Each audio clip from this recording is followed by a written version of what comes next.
구취를 망친다. 지금부터 해은당 클린한의원 김대복 원장의 입냄새 한 달이면 치료된다 내용 중 3부, 직장인 구취와 대화하다에서 글을 전해드립니다.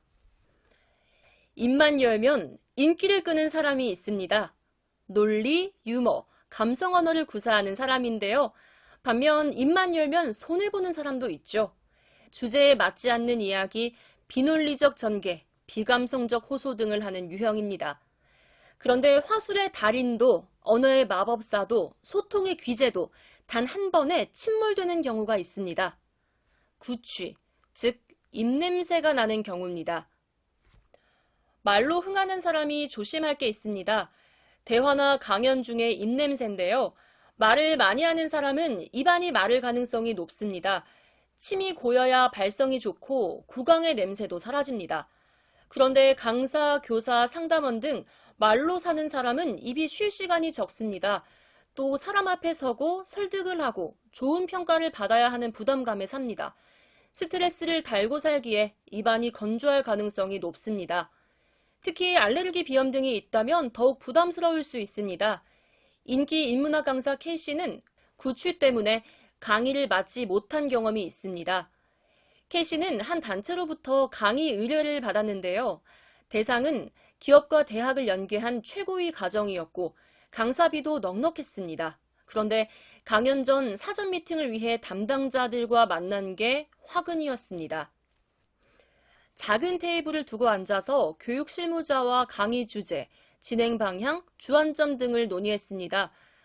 다음에 교육 관련 책임자급 인사 2명이 자리에 합석해 인사를 나누고 차를 마셨습니다. 10여 분 담소를 하는데 교육 실무자가 자리를 빨리 끝내려고 했습니다.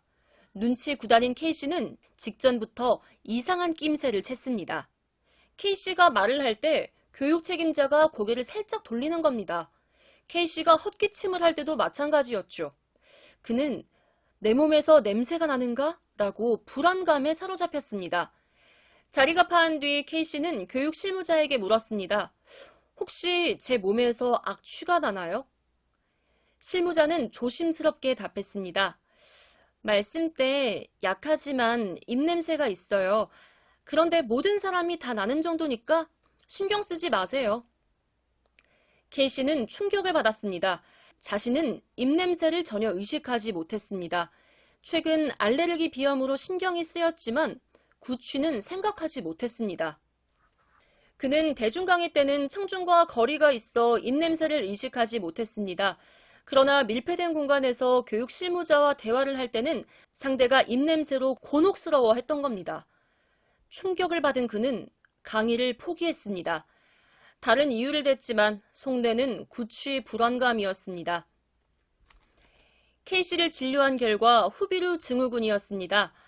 계절성 알레르기 비염이 심해지면서 점액 분비량이 증가하고 콧물이 목 뒤로 넘어가고 있었습니다. 목 뒤로 흐른 콧물이 구취 유발 원인이었습니다. 후비루 증후군은 비염과 축농증이 주 원인인 가운데 내분비 호르몬, 음식의 역류 영향도 있을 수 있습니다. 후비루 증후군은 구취와 함께 헛기침, 목 이물감 등의 불편함이 있습니다. K씨는 후비루 증후군이 3개월 정도 지속된 결과 입냄새가 난 것으로 판단됐습니다. 후비루 증후군은 증상이 심하지 않으면 생활 개선으로 다스릴 수 있습니다.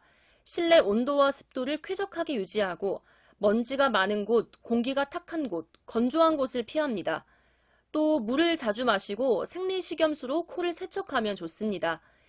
입냄새가 나는 K씨는 환경 개선으로는 한계가 있습니다.